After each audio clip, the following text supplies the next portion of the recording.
दोस्तों आज पेश है तांत्रिक कपाली और सी का बेटा। ये कवर चित्र है दोस्तों।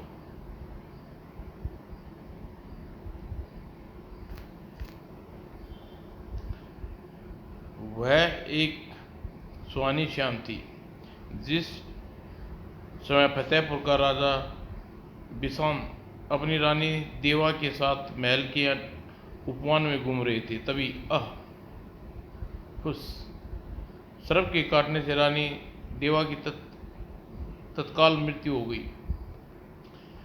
रानी देवा की को राजा बिसान अत्यधिक प्यार करते थे, इसलिए रानी देवा की मृत्यु के पश्चात हर समय गुमसुम रहने लगे। ओह, रानी देवा हमें जीवन की मझधार में इस प्रकार अकेला छोड़कर चली गई। उसकी ऐसी दशा प्रधानमंत्री चक्रवर्ती से न देखी गई। एक दिन अवसर देख प्रधानमंत्री बिम्बिसार को समझाया, महाराज, रानी देवा की अकस्मात मृत्यु से सारा राज्य दुखी है। इसका मतलब यह नहीं कि आप राजकाज छोड़कर सारा दिन उन्हीं की यादों में डूबे रहे। प्रधानमंत्री जी, हमारी तो कुछ समझ में नहीं आ रहा कि हम क्या करें। रानी देवा की याद लाख कोशिश करने के पश्चात भी दिल से नहीं निकलती। महाराज, तब रानी देवा को बुलाने का एक उपाय है, आप दूसरा विवाह कर लीजिए। प्रधानमंत्री जी, आप ये क्या कह रहे हैं? मैं ठीक कह रहा हूँ महाराज। आप अभी आपकी आयु ही क्या है, और रानी देवन ने से आपको कोई संतान भी नहीं है। आपको फतेहपुर राज्य के राजवंश का उत्तराधिकारी भी तो देना है, और यह सब आपको दूसरे विवाह से संभव हो सकता है। महाराज, नहीं प्रधानमंत्री जी, नहीं, हम दूसरा विवाह कदापि नहीं करेंगे। प्रधानमंत्री ने उसे बहुत समझा। राजा बिम्बिसार अपनी जिद पर अड़े रही। प्रधानमंत्री जी, हमें लाचार न कीजिए, हम किसी सूरत में दूसरा विवाह नहीं करेंगे। ओह महाराज, यह तो आपने बहुत कठोर निर्णय लिया है। तब राजा बिम्बिसार माँ काली के पक्के भगत थे। एक दिन माँ काली की आराधना में लीन हो गई। राजन, तुम्हें शीघ्र ही पुत्र प्राप्ति होगी। आखेट पर जाते समय किसी वन में तुम्हें एक सिंह मिलेगा। उसकी पीठ पर एक तेजस्वी बालक बैठा होगा। बालक को तुम जैसे भी अपने साथ ले आना, उसे अपना पुत्र मानकर पालना। जो आज्ञा माँ काली। अगले दिन राजा बिम्बिसार आखेट खेलने वन में चले गए। पूरा दिन आखेट करते रहे, वन में ही बिताया, पर कहीं उसे सीख पर सवार बालक दिखाई न दिया। एक दिन वह बिम्बिसार आखेट करते करते वन के बहुत दूर निकल आए। दोपहर की भीषण गर्मी में वह बहुत थक गए थे। ओह, बहुत थक गया हूँ, कुछ देर इस छांदार वृक्ष के नीचे आराम विश्राम कर लूं। बिम्बिसार ने घोड़े को पेड़ पर बांधा और आराम से बैठ गया। थकान के कारण उसे झपकी आने लगी। तभी ओह, यह सपना तो नहीं। वे पूरी तरह आंखें खोलकर देखने लगा तो साक्षात यथार्थ का भाव हुआ। इस बीच बालक सिंह की पीठ से नीचे उतरा और बिम्बिसार ने यह सुअवसर जानकर भी एक तीक्ष्ण बाण धनुष पर चढ़ाया, और जो ही पानी पीकर मुड़ा, अगले ही पल ओह, यह क्या! बाण लगते ही वह दिव्य पुरुष में बदल गया। यह क्या माया है! वह दिव्य पुरुष बालक को गोद में उठाए बिम्बिसार की तरफ चल दिया। जब बिम्बिसार के निकट आया, देव, यह क्या माया है! मेरा तीर लगने से आप मनुष्य योनि में परिवर्तन हो गए, और आप सविस्तार बताइए, कृपा करें। राजन, मैं तुम्हारा आभारी हूँ कि तुमने मुझे योनि से छुटकारा दिलाया। मैं कामेक्ष नामक यक्ष हूँ। एक बार मयंक ऋषि की पुत्री स्वाता मिली और अत्यंत सुंदर थी। हम दोनों एक दूसरे के प्रति आवश्यक हो गई और हमने गुप्त विवाह कर लिया, जिसके कारण मयंक ऋषि को क्रोधित होकर हमें श्राप दिया। जाओ, तुम दोनों सिंह और सिंहनी बन जाओ। यह श्राप देने के साथ ही उन्होंने कहा कि सिंहनी को पुत्र जन्म देते ही श्राप मुक्त हो जाएगी और मेरे लिए। उन्होंने कहा कि राजा तुम्हें जान से मारने के लिए अपना तीर चलाएगा, तभी तुम श्राप मुक्त हो जाओगे। राजन सिंह ने बनी ऋषि की कन्या इस बालक को जन्म दिया और जन्म देते ही स्वाति श्राप मुक्त होकर सुरक्षित धाम चली गई, और आज मैं तुम्हारे बाण द्वारा श्राप मुक्त हो गया हूँ। राजन, यह बालक सिंह का बालक होते हुए भी यह मनुष्य रूप में पैदा हुआ। यह महाबलवान और तेजस्वी राजा बनेगा। इस बात समय मयंक ऋषि ने कही थी, तुम इस बालक को अपने साथ ले जाओ, इसका पालन पोषण करो, आज से यह तुम्हारा पुत्र है। यह कह कामाक्षी उस बालक को राजा बिम्बसार की गोद में दे दिया। तत्पश्चात, राजन अब मुझे आज्ञा दीजिए, मैं यह श्लोक वापस जाऊंगा। अगले ही पल काली माँ का कहा पूरा हो गया। अब मुझे बालक का पिता बनकर मैं सही प्रकार से लालन पोषण करना चाहिए। बिम्बसार उस बालक को साथ लेकर फतेहपुरी वापस लौट गया। अगले दिन उसने अपने दरबार में घोषणा की, आज से यह बालक हमारा दत्तक पुत्र है। अब हमारे पश्चात यही देश का राजा बनेगा। बिम्बसार ने बालक का नाम सीसार रखा। बड़े लाड प्यार से महल में बिम्बसार की देखरेख में सीसार का लालन पालन होने लगा। धीरे धीरे 8 वर्ष बीत गए। सीसार अब शिक्षा अध्ययन करने के लायक हो गया है। अब हमें इसे योग्य ऋषि के संदेह में छोड़ देना चाहिए, ताकि यह उचित शिक्षा पा सके। सहसा कुछ ध्यान आया। सीसार के नाना मयंक ऋषि बहुत ही विद्वान ज्ञानी हैं, क्यों न सीसार को शिक्षा देने के लिए उन्हीं के आश्रम में छोड़ दिया जाए। यह विचार उन्हें उत्तम लगा, और उन्हें एक दिन सीसार के साथ मयंक ऋषि के आश्रम में जा पहुंचा। ऋषि और प्रणाम। आइए राजन, फतेहपुर नरेश हमारे आश्रम में कैसे पधारे? ऋषि और हमारा पुत्र सीसार है। हम चाहते हैं कि आपके पास रहकर शिक्षा अध्ययन करें, और प्रयोजन हेतु हम आपके पास आए हैं। युवराज सीसार को शिक्षा देना मेरा परम सौभाग्य होगा। राजन, सीसार को आश्रम में छोड़ बिम्बसार वहां से लौटने हेतु अपने रथ की पर सवार हुए। राजन, सीसार को मेरे पास लेकर आपने अच्छा ही किया। अब सीसार को शिक्षा इसके नाना शिक्षक और नाना दोनों ही हूँ। ओह, तो ऋषि, और आखिर आपने बिना बताई ही वास्तवता जान गई। राजन, सीसार की रगों में मेरी बेटी स्वाति का खून दौड़ रहा है। भला मैं इसे कैसे न पहचानता। मुझे खुशी है कि अपना पुत्र बनाकर तुम्हें सही स्थान पर पहुंच गया। ऋषि, और मैं सीसार को हर प्रकार से सुयोग्य देखना चाहता हूँ। आप इस प्रकार की शिक्षा दें कि उसे अभिमान नाम मात्र भी न रहे, और हर समय प्रजा के सुख दुख के साथ देने के लिए प्राण प्रण तत्पर रहे। चिंता न करिए राजन, सीसार को ऐसी शिक्षा दी जाएगी। मयंक ऋषि उसे आश्वस्त पाकर बिम्बसार अपने राज्य में लौट गए, और सीसार मयंक ऋषि की शिक्षा पाने लगा। सीसार के मयंक ऋषि के आश्रम में रहते रहते 10 वर्ष बीत गए। इस बीच सीसार सभी विद्याओं में निपुण होकर हर प्रकार योग्य बन गया। एक दिन मयंक ऋषि ने उससे कहा, सीसार, तुम्हारी शिक्षा पूर्ण हो गई है, इसलिए आज तुम एक प्रश्न पूछना चाहता हूँ। यदि तुम्हारे प्रश्न का उत्तर दे दिया तो मैं समझूंगा तुम्हारी परीक्षा में उत्तीर्ण हुए। पूछिए गुरुदेव, आप कौन सा प्रश्न पूछना चाहते हैं? सीसार, बहुत समय पहले मैंने दिवेश नाम का एक गरीब छात्र विद्या गमन के लिए आया था। मेरे आश्रम में रहकर उसने शिक्षा पाई, वेद विद्या का विदित अध्ययन किया, और देव्यास की शिक्षा पूर्ण हुई। तो मैंने आशीर्वाद देते हुए कहा, बेटा देव्यास, जाओ अपने घर जाकर सुपुर करो। वह यह बताना सीसार, क्या मैंने देवेश को सही आशीर्वाद दिया? क्या सचमुच वह सुख पा सका? यही मेरा प्रश्न है। मयंक ऋषि के प्रश्न सुनकर सीसार सोच में पड़ गया। कुछ देर सोचने के पश्चात वह मयंक ऋषि से बोला, ऋषि, और आपने देवेश को सही आशीर्वाद नहीं दिया। आपके संदिग्ध में रहकर उसने ज्ञान प्राप्त कर लिया, मगर वह धन का ज्ञान की शोभा नहीं है।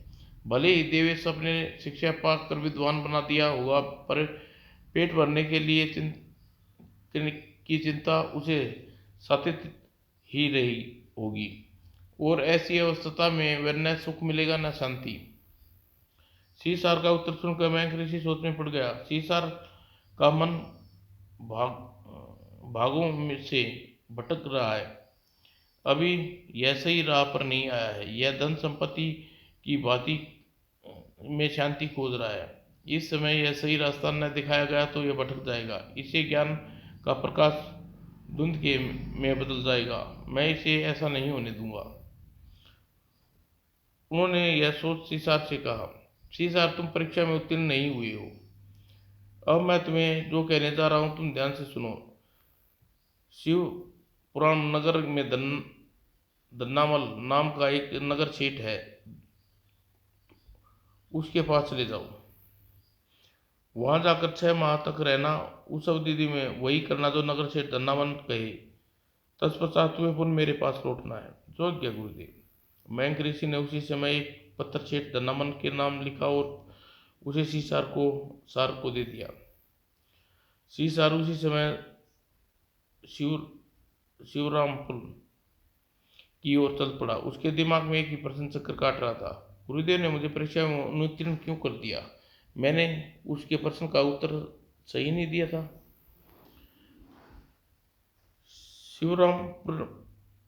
रामपुर में पहुंचकर नगर सेठ दन्नामल मयंक का ऋषि का पत्र दे दिया। नगर सेठ दन्नामल, शुभ आशीर्वाद। मैं अपने शिष्य सीसार को तुम्हारे पास भेज रहा हूँ। इसका विचार है कि बिना धन के ज्ञान की शोभा नहीं। इसे उसी विचार तोड़ने के लिए 6 माह के लिए तुम्हारे पास भेज रहा हूँ। जैसा ठीक समझो वैसा व्यवहार करो। तुम्हारा गुरु मयंक ऋषि। पत्र पढ़ नगर सेठ दन्नामल सीसार से कहा, देखो सीसार, कभी मैंने भी मयंक ऋषि से शिक्षा पाई थी, अतः उस नाते तुम मेरे गुरु भाई हुए। गुरु ने पत्र में लिखा है कि विद्यमान हो, इसलिए मैं चाहता हूँ कि तुम 6 माह हमारे कारोबार में हाथ बटाओ। जैसा आप ठीक समझे सेठ जी। सीसार, मैंने कुछ दिन पहले अपना नया भवन बनाया है, उसकी चाबी मैं तुम्हें देता हूँ। आज से भवन में तुम वहां से चलने वाले कारोबार को तुम 6 माह के लिए मुखिया हो। दन्नामल ने उसी समय सेठ अपने मुनीम जी से कहा, मुनीम जी, ये चाबी लो और सीसार को नए भवन में छुड़ाओ। जी सेठ जी। मुनीम ने आज्ञा का पालन करने के लिए सीसार को भवन में ले आया। लीजिए सीसार जी, इस भवन की चाबी है। सीसार ने आगे बढ़कर ताले से चाबी पर लगाया, मुख्य द्वार खोला और एक कक्ष में प्रविष्ट हो गया। उसने तिजोरी खोली। वो इतना सारी सोने की चांदी की मोहरें। सेठ के भवन में सूखे मेवे का कारोबार होता था। देश विदेश से यहाँ सूखे मेवे भेजे जाते थे। सीसार उसी समय सूखे मेवे का व्यापार में जुट गया। पढ़ा लिखा व बुद्धिमान था ही, व्यापार में काम में लगा तो उसे सफलता मिली चलती। 6 माह पश्चात, सीसार, तुमने बहुत मन लगाकर कारोबार संभाला, जिससे तुम्हें बहुत लाभ हुआ, अतः खुश होकर यह सारा धन तुम्हें दे देता हूँ। वह धन लेकर सीसार मयंक ऋषि के पास आश्रम में लौटा। कहो सीसार, क्या हालचाल है? सेठ दन्नामल के पास 6 माह में तुमने कितना धन कमा लिया? गुरुदेव, आपकी कृपा से 6 माह के अंदर सेठ दन्नामल का कारोबार बहुत आगे बढ़ा दिया। वहां मैंने काफी धन कमा लिया था। धन आता था और मैं धन कमाने की कोशिश में जुट जाता, लेकिन भोग से तृप्ति नहीं होती। वहाँ एक के बाद एक इच्छा उत्पन्न होती जाती। धन कमाने और खर्च करने की चिंता में सारी नींद हराम हो गई थी। भूख प्यास भी लगनी कम हो गई थी और सुखों के बीच रहते हुए भी जीवन नीरस लगने लगा था। वहाँ शांति मुझसे कोसों दूर भाग गई थी। अब समझ में नहीं आता क्यों। सीसार की बात सुनकर मयंक ऋषि मुस्कुराए। सीसार, सेठ धन्नामल के पास पहुंच जाओ, और धन्नामल धनवान होते हुए भी संत है, वह निश्चित तुम्हें इस विषय में समझाएंगे। जो क्या गुरुदेव। सीसार पुनः धन्नामल सेठ के पास पहुंचा। कहो सीसार, अब कैसे आए। सेठ जी, मैंने आपसे 6 में रहकर खूब धन कमाया, फिर भी आप चिंता मुक्त न पा सका। शांति मुझसे कोसों दूर भाग गई। ऐसा क्यों हुआ सेठ जी? कहीं यही जानने के लिए आपके पास आया हूँ।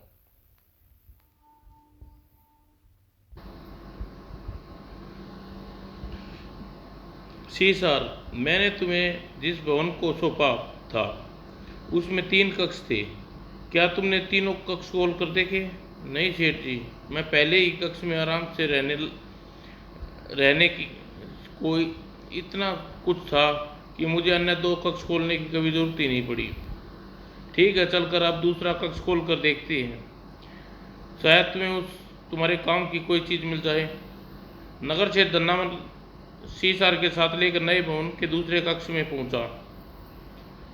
कक्ष में पहुंचते ही, ओह, इस कक्ष में तो ज्ञान, विज्ञान, व्यापार और अनेक विषयों में ढेर सारी पुस्तकें हैं। इस कक्ष में तो ज्ञान की गंगा बह रही है। मैंने इतना मूड था कि सेठ जी 6 माह तक कमाने और खाने में लगा रहा है। इन्हें पढ़ूंगा तो सचमुच मुझे शांति मिलेगी। ठीक है, तुम इस कक्ष में बैठकर पुस्तकें पढ़ो। 1 सप्ताह बाद मैं फिर तुम्हारे पास आऊँगा, तब तीसरा कक्ष खोलेंगे।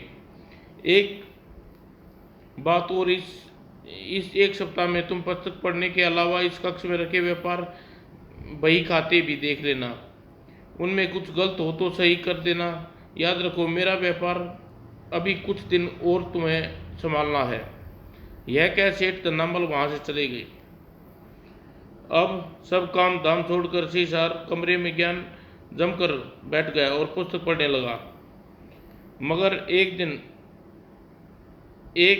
दिन में वह उसका मन उबने लगा। व्यापार की चिंता का मान में सोचता, पुस्तकों में ही लगा रहूंगा तो पूर्ण सेठ जी के व्यापार को कैसे संभाल पाऊंगा। सारा दिन किताबें पढ़ते रहने से सेठ जी का सारा व्यापार चौपट हो जाएगा। कभी सोचता, सेठ जी द्वारा दिया गया धन, काफी धन मेरे पास है, और अब धन कमा कर क्या करूंगा। बस पुस्तकें पढ़कर सारा समय बिताऊंगा। इस तरह मन की शांति गायब हो गई, और ठीक 7वें दिन सेठ धन्नामल उसके पास आए। कहो सीसार, ज्ञान की गंगा में गोते लगाने पर कैसा आनंद आया। सेठ जी, आपके यहाँ आकर मैं धन की भी खूब कमाया और ज्ञान भी प्राप्त किया, मगर शांति फिर भी कहीं नहीं मिली। कोई बात नहीं, फिर आप तीसरा कक्ष खोल कर देखते हैं, शायद तुम्हें वहां शांति मिल जाए। और धन्नामल तीसरा कक्ष खोला। यह कक्ष तो बहुत ही सुंदर है सेठ जी। अच्छा। सीसार ने आगे बढ़कर आसन पर ध्यान लगाने बैठ गया। कुछ देर बाद उसने आंखें खोली। सेठ जी, वास्तव में यह कक्ष बहुत ही सुंदर है। मुझे यहाँ बैठकर शांति मिलती है। मैं यहीं रहूँगा। तुम फिर वही गलती कर रहे हो सीसार। कौन सी गलती सेठ जी? देखो, मैंने तुम्हें इस भवन के 3 कक्ष इसलिए बनवाए थे ताकि रहने वाला इन तीनों कक्षों का उपयोग करे, लेकिन तुम तो सिर्फ एक कक्ष में सीमित होना चाहते हो। क्या मतलब सेठ जी? मैं कुछ समझा नहीं। सुनो सीसार, धन कमाओ मगर ज्ञान को नहीं अपने साथ रखो। बिना ज्ञान के विवेक छूट जाता है, तो धन और विवेक दोनों का होना जरूरी है। ये दोनों साथ रहकर अपने मन को टटोलो। साधु संतों की तरह त्याग का जीवन व्यतीत करो। सदा दूसरों के हित के बारे में सोचो, तभी शांति मिलती रहती है। मैंने तीनों कक्ष में इन तीनों बातों को ध्यान में रखकर बनवाए हैं। ओ सेठ जी, मैं बेकार में ही धन की लालसा में भटक रहा था, अब सच्चाई जान गया हूँ। सीसार, तुमने सही दिशा देने के लिए गुरुदेव ने मेरे पास भेजा था। सेठ जी, निश्चय ही मैं गलती राह पर था।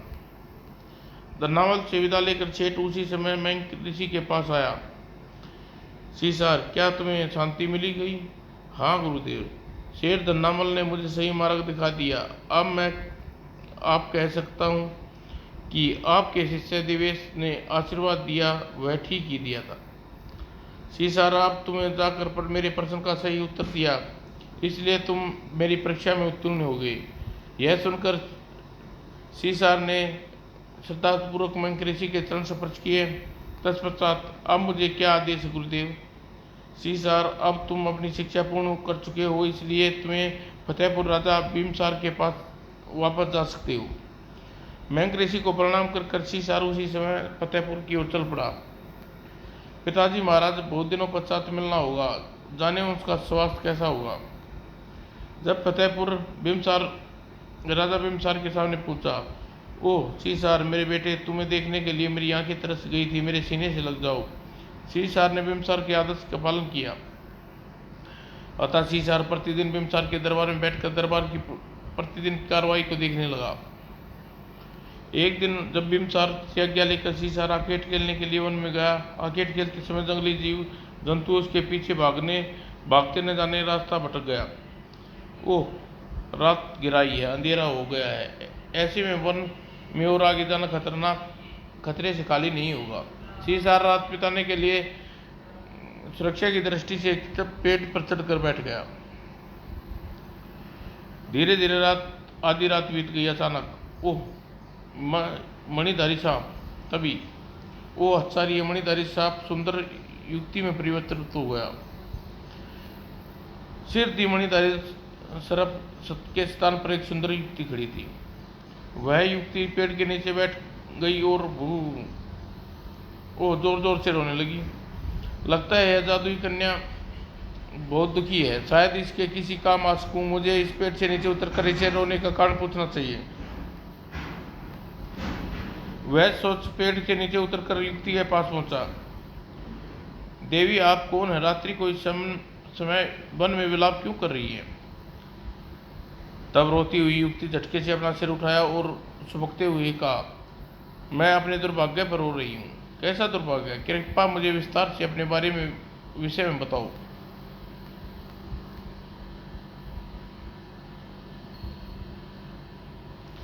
सीसार के बार बार पूछने पर युक्ति ने बताया, मैं नाग कन्या हूँ, मेरा नाम श्री मोहिनी है।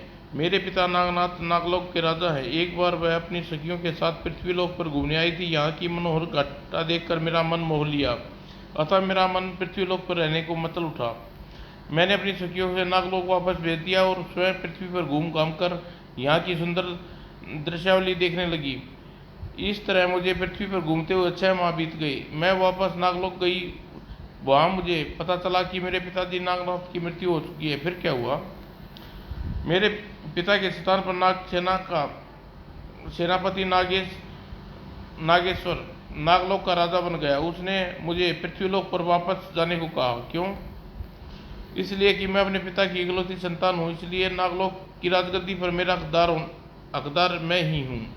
सेनापति नागेश राजगद्दी से उतार कर मुझे राजपाट नहीं सौंपना चाहता था। जब मैंने उसे आदेश मना कर दिया तो उन्होंने मुझे श्राप दिया। उस श्राप से तुम्हें कब मुक्ति मिलेगी? कभी नहीं, क्योंकि नागेश ने मुझे बहुत कठोर श्राप दिया है। फिर भी उस श्राप का कोई न कोई हल तो अवश्य होगा। नागेश्वर ने क्रोधित होते हुए मुझे यह श्राप दिया कि तुम इतने दिनों धरती पर रही, इसलिए धरती लोक पर रहने का ऋण चुकाना होगा। मैं पृथ्वी लोक पर किसी पुरुष के साथ विवाह करना होगा, तभी वापस नागलोक में रह सकती हूँ। यह तो बहुत सरल कार्य है। तुम किसी योग से विवाह करके श्राप मुक्त हो सकती हो। दोस्तों, आगे की कहानी अगले भाग में।